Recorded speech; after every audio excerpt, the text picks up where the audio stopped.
Welcome back to DC Sports Live. You know, Irish hurling is one of the oldest sports there is. They take you these said hurling. that, man. I know all about Irish hurling. I got some JMO tonight. Oh, you are in business. No. Yeah. Jinx, it's a sport. No. I've heard it all before. What are you doing? What are you We're doing? gonna do some Irish hurling. We're man. on TV. You can't. Okay, Of course well, you I can. mean, I'm Just cable. not going to turn down a. Jinx, All right, you ready? Let's put a little more in there. Oh, that's so high. hurling stick down now. All right, ready? Can we get some control here? Hey, guys. Oh. That's not the kind of Irish hurling that Travis was talking about, Jinx. It's an actual sport, you know. Yes. It is? Yeah. You know what? You're right, Gary. It is a sport. It is. Oh, No. Gary, I have to now. And I just got first place. Oh man, my chest is on fire. Gary, go to the video, quick. Hurling is the fastest game on grass and one of the most skillful games in the world. It's also one of the oldest, with tradition starting in ancient Ireland. It's a stick and a ball played by teams of 15 on a rectangular grass pitch with 8 shaped goals at each end. The primary object is to score by driving the ball through the goals or putting the ball over the bar, thereby scoring a point. 3 points is the equivalent of a goal. If you watch it, it has elements of everything you've seen before, even though you've probably never seen it before. It's got elements of baseball, it's got elements of lacrosse, it's got elements of ice hockey, it's got elements of field hockey, you can drop kick the thing. It's got elements of soccer or punting and football. It's got every single thing you've ever seen before. Some people are playing 10, 20 years.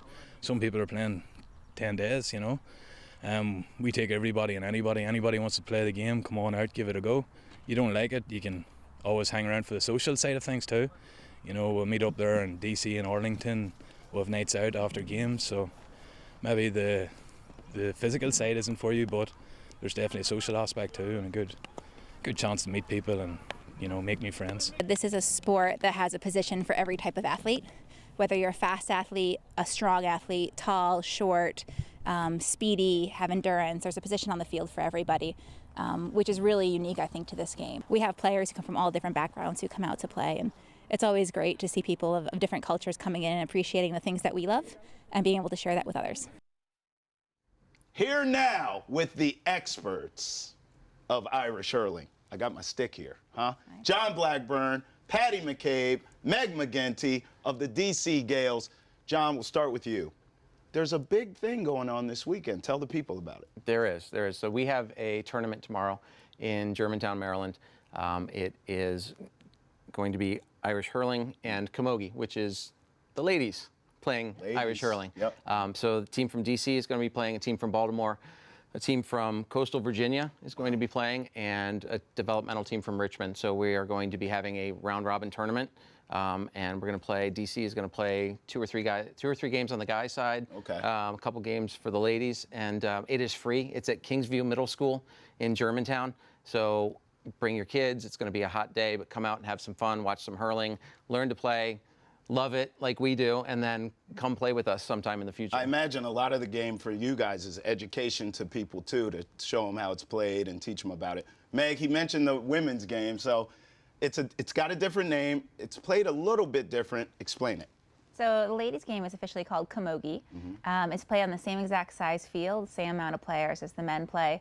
Rules are slightly different, and the style of play is a little bit different. We're not necessarily allowed to tackle as much as the men do, but it certainly is a contact game at the Spirit. So, when I showed up to you guys' practice, I was trying to learn a little bit about the game, picked up a stick myself, hit a couple balls, and my boy Patty here in the middle came up and started coaching me up. So Patty, for people who don't know about the sport, what can you say to them that can kind of encourage them, as we look at me, make a fool of myself, what can you say to encourage them to get out and play it and learn about it and all that? Well, just look at how much fun you're having, Travis. I am having fun. That there, some strike. It looks like you've been playing for years. No, it doesn't, Patty. Don't lie to the people. It looks like your ground game needs a little bit of work there. I was having fun, though. So this shot right here that they're showing, I went up to catch a ball. And Patty goes, you got to use the stick to protect your hand because that can happen. Yeah. And I said, wait, So on defense, people can literally hit you in the hand or any limb for that matter. And you said that's accurate. You got to protect your hand when you go up and catch that ball. First rule. Patty, you guys don't wear pads? Nothing. No, mother couldn't afford pads, so. Oh my God.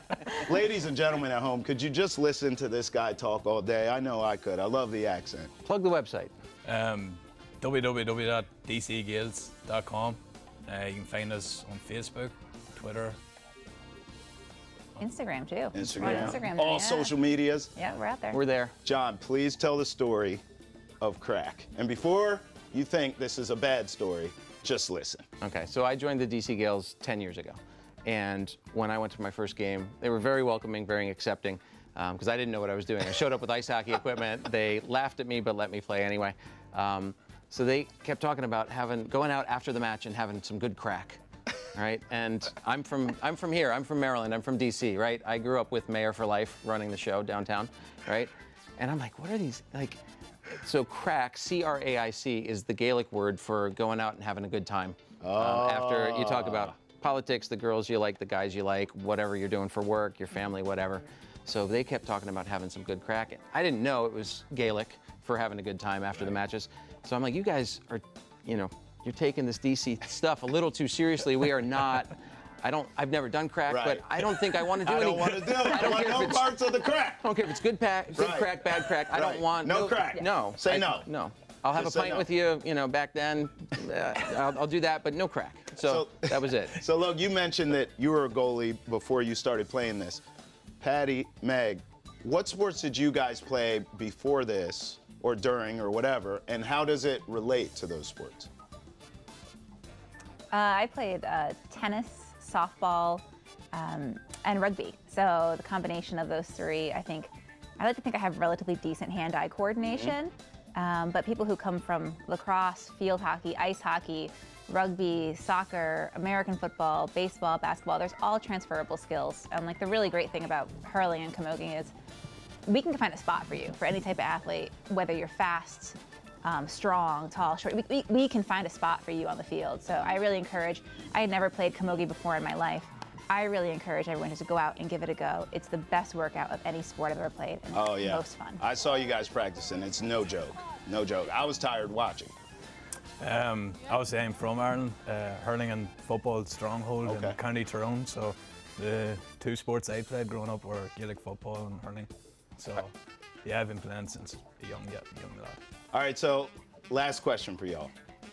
What's the lasting impression you want to leave for people who are watching this the first time and seeing the sport and saying, well, that looks interesting. Maybe I'll try it or maybe I'll watch it. What do you kind of want to leave with them? What can they expect if they get into the sport? I think you can expect to have a great time and a good workout every time you come out. It's team-oriented, it's fast-paced, and it's fun. Guys are fun too. Hey, we hang out all the time, so come and join us. Great sport, great people. Come out and enjoy yourself. Give it a go. And, Patty, you can get some good crack after that. Not the Johnny B crack. If you think, Travis, if you think you want to try it, come join us. Go to wdcgaels.com. There's an intramural sports league co-ed that plays on Sundays in the spring and the fall before the main season. That's dcisl.org. That's sort of to get your feet wet. Yep. Just if you think you want to try it, just come do it. That's awesome. Just come have fun. Well, I appreciate y'all coming on. And you know what? If I didn't have these bad knees, I'd swear I'd go out there and get my Irish curling on. But I'm going to go ice Hurling, these. Trav. Yeah, Hurling with an H. What'd I say, curling? Yeah, you did. Maybe I should just sit this down. Too much Jameson. It Jameson. was the Jameson. It was the Jameson. Back to you, Jinx. Whoa. Travis, I don't blame you one bit. I don't even know where I am right now. Coming up next, what do Troy Brown and Eli Manning have in common? Find out next when we do our DC Sports Live Week in Review. A gorgeous night in the nation's capital, the calm before the storm. DC United with their home opener, the All-Star game next week. Stay with us. Give me some more JMO, Jinx. Okay.